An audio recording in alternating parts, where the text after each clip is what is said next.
Bom dia a todos que aqui estão. Bom dia a todos que nos acompanham. Não importa onde, nem como. Mais uma vez, aqui reunidos em torno do Evangelho no Lar. Vamos agradecer a Deus e a Jesus por este momento, pela oportunidade desta manhã, deste dia, em que acordamos neste nosso mundo, que nos serve de escola e de hospital, onde além do aprendizado de que nossos espíritos necessitam, temos também a oportunidade de buscar a cura das nossas almas, daquilo que nós ainda precisamos restaurar e reconstruir dentro de nós. Obrigada, Senhor, que nos permites mais uma oportunidade, mais um dia de vida. E aqui estamos reunidos em Teu nome, e por isso te sabemos entre nós,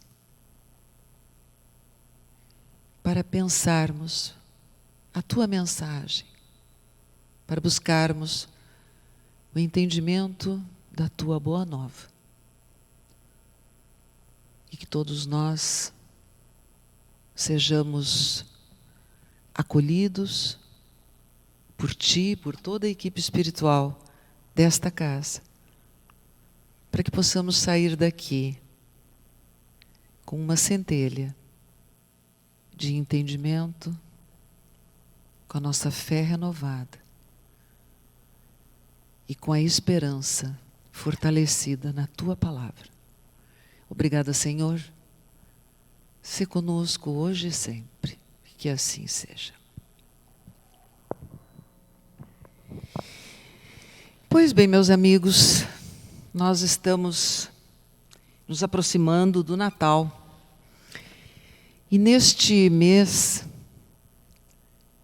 nós estamos propondo uma reflexão um pouco maior sobre Jesus, nosso irmão, nosso amigo incondicional, nosso mestre. E hoje nós vamos refletir um pouquinho sobre por que Jesus nasceu entre nós. Efetivamente, por quê? Jesus se propõe a descer da esfera crística para vir nascer aqui, num mundo de provas e expiações, numa época em que a humanidade era tão mais hostil e primitiva do que hoje. Então, a primeira reflexão que nos ocorre é que este fato dele se propor a descer entre nós, eu ouso dizer com quase toda a certeza, foi um sacrifício muito maior, mas infinitamente maior, do que o que ele passou ao se permitir ser crucificado. Quando Emmanuel começou a se aproximar do Chico, para que eles pudessem realizar juntos o trabalho de psicografia, tem-se notícia de que ele se aproximou muito tempo antes, inclusive, do Chico saber quem ele era e por que ele estava ali. O Chico via espíritos, identificava presenças espirituais, mas o Chico não tinha ideia nenhuma de quem, lá nos primeiros anos da sua vida, de quem eram os espíritos que estavam ali com ele.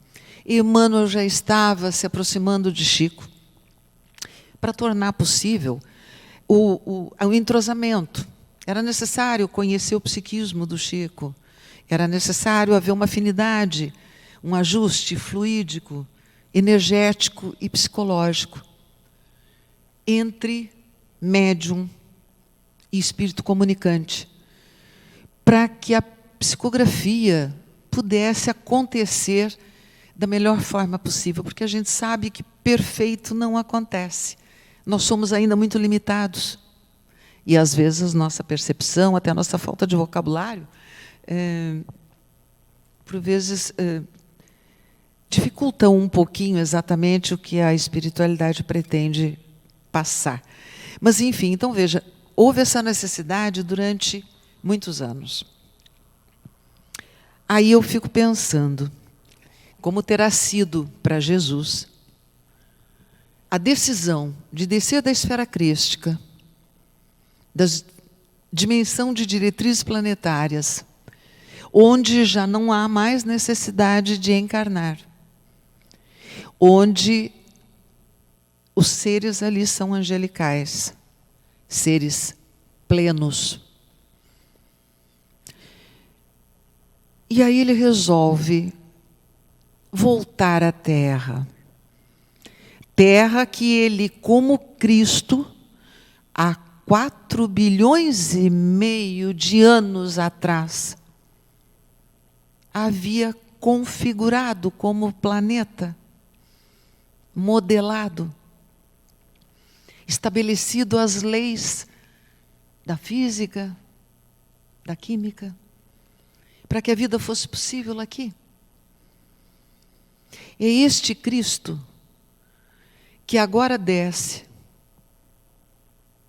para vir aqui em meio da sua criação, reviver uma vida absolutamente submissa, porque na matéria, submissa às leis universais, com as quais ele, como Espírito Crístico, já estava absolutamente em comunhão há, no mínimo, 4.500 bilhões de anos.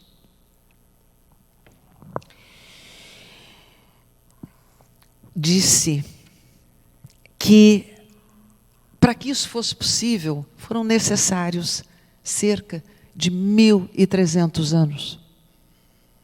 Cerca de 13 séculos. Talvez mais. Para que Jesus pudesse ir diminuindo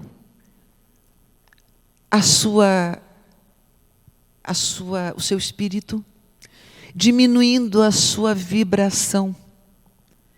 Veja a quantidade de tempo necessária para que ele pudesse ir gradativamente baixando a sua vibração. É quase inimaginável para nós isto. Para que ele tivesse condições de caber num corpo físico materializado e denso, primitivo, como o que nós ocupamos. Então, só por aí a gente já consegue avaliar o quão difícil tenha sido para ele fazer essa concessão à nossa humanidade. E ele vem e nasce entre nós como um bebê frágil. Ele não vem como um ser supremo. Ele vem como um ser humano. Um bebê frágil, num mundo difícil, sem ciência, sem conhecimento, entre pessoas rudes, nascendo em condições precárias, numa manjedoura. Filho de um carpinteiro, entre pessoas pobres, sujeito, portanto, a todas as injunções da matéria que um bebê recém-nascido pode ter. E ele se cria entre nós e cresce entre nós como um menino feliz, e alegre, que se comunicava com as pessoas, com os ladrões, com os animais, como a própria Maria de Nazaré nos relata. E assim, Jesus faz essa jornada e vai crescendo e se faz homem. E aí a gente pergunta então, mas por quê? Por que tudo isso? Porque ele precisava viver uma vida idêntica à nossa. Ele precisava nos conhecer.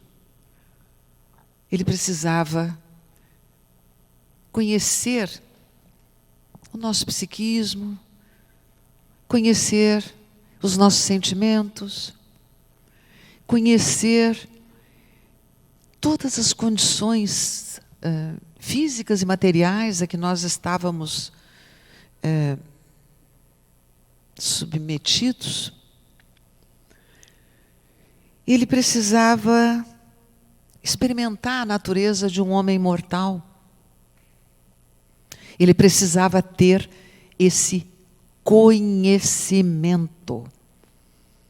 Ele precisava, portanto, viver entre nós, como nós, para ter a legitimidade do ensinamento que ele vinha trazer. Ele veio como um mestre. O único título que ele aceitou. Quando um homem se aproxima dele e o chama de bom mestre, ele imediatamente reage e diz: por que me chamais bom? Bom só meu Pai que está nos céus. Mas mestre, sim, porque eu o sou. É claro que ele era um mestre. Ele era um espírito crístico, co-criador do planeta. O homem que estabeleceu todas as leis da física e da química que tornariam possível a vida humana aqui. E ele vem para conhecer a sua criação. Porque ele trazia uma missão muito especial. E mais uma vez, como foi a sua vida toda um exemplo de coerência, mais uma vez, ele se mostra extremamente coerente e, por isso, com toda a autoridade moral de se constituir em nosso mestre. Porque ele veio viver entre nós, como nós. No momento em que ele se condicionou à nossa matéria e à nossa psicosfera. A missão que Jesus trazia, e por isso veio aqui, era de trazer a regeneração, a possibilidade da regeneração espiritual da humanidade e a emancipação intelectual dessa humanidade. E para isso, ele se constituiria em exemplo.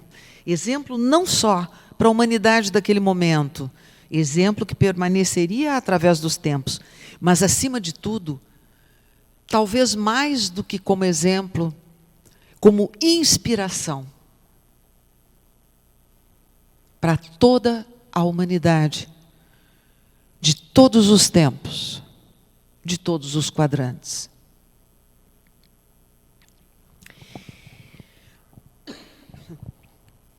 Jesus veio nos ensinar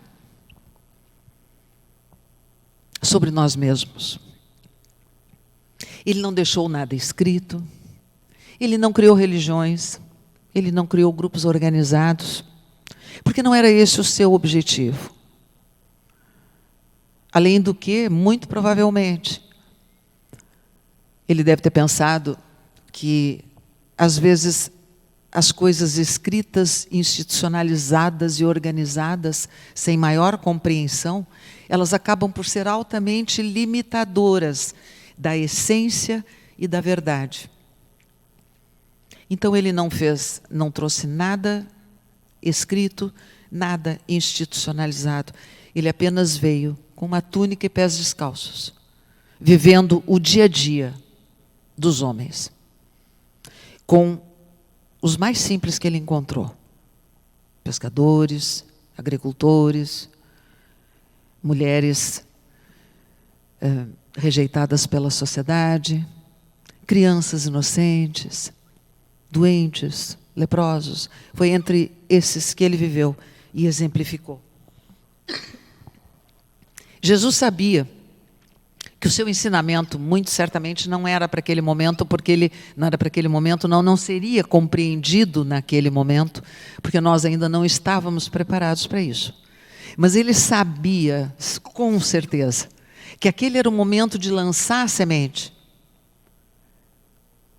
porque ela precisaria de muito tempo para frutificar, para florescer nos corações pedregosos que a estavam recebendo. E é por isso que muitos estudiosos da doutrina espírita dizem que foi ali que começou o processo de regeneração do nosso planeta. E veja, se passaram 2000 anos e nós ainda estamos até hoje tentando entender o que ele nos trouxe. Jesus respeitou os costumes da época, a organização política e econômica, não interferiu em absolutamente nada, inclusive dizendo: dai a César o que é de César e a Deus o que é de Deus. Não mudou costumes, incentivou as rotinas familiares, falou para cada um na linguagem que cada um podia entender. E não exigiu nada de ninguém. Não marcou tempo para ninguém. Para que o seu ensinamento, para que a regeneração espiritual dessa humanidade, que se daria através da sua emancipação intelectual, acontecesse no tempo certo, não violentando consciências, não violentando normas, não violentando costumes, não violentando crenças, deixando que as coisas seguissem o ritmo natural da vida.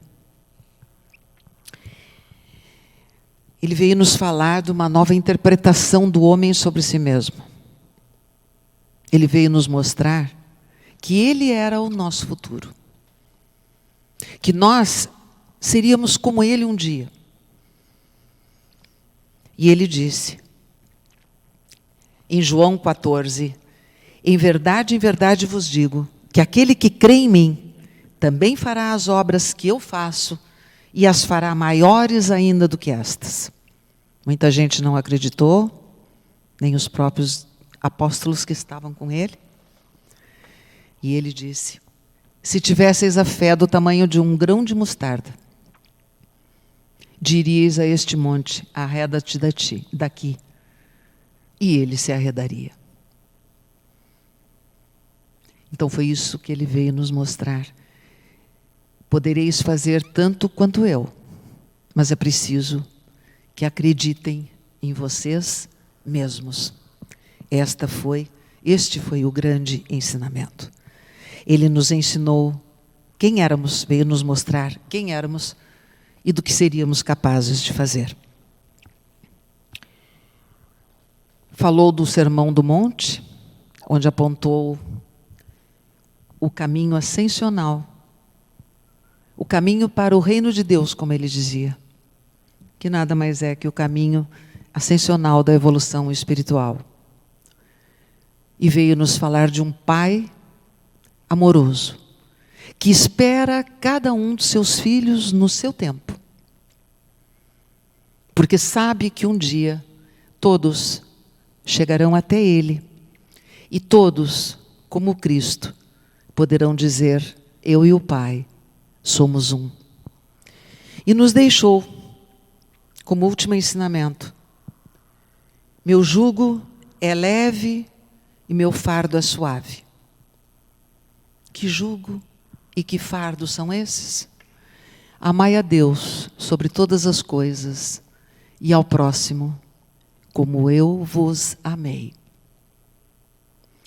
Que o Senhor nos abençoe.